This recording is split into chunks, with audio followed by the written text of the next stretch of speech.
research is an important, I mean, the most important part, I think, of writing nonfiction. And you have to be very careful with what you choose to include. I only work, or I try only to work with primary sources. That's those very original documents, the very, the things that were written at the time.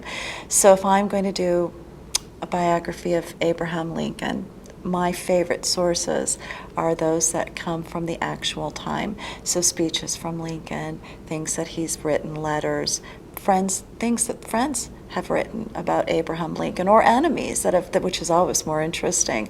Enemies, things people wrote about Lincoln who may not have liked him, and there were a lot of people that didn't. Newspaper articles from the time. Those are the things that I look at first.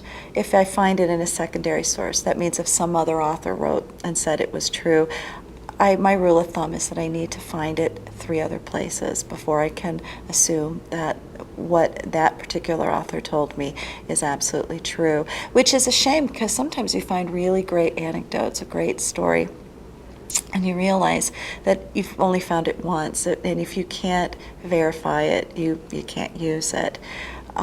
So for me,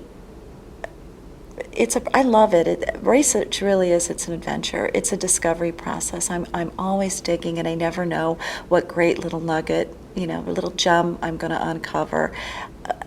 It can be sometimes frustrating, and I like to actually go to the library. So when I was working on Eleanor Roosevelt, I went to the FDR library, excuse me, in Hyde Park.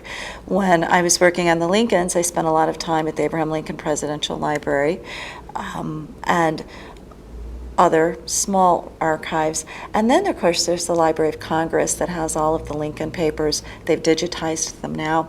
And this is a beautiful source for students and young readers, young writers, because you can see the primary source. You can see that primary document right online now. So you no longer have to take another author's word for it or read a book about it. You can actually go right to the source on the Library of Congress and read it in Lincoln's hand. And if you're having trouble reading that faded document, you can always read the transcribed version as well. I mean, it's just a fabulous resource.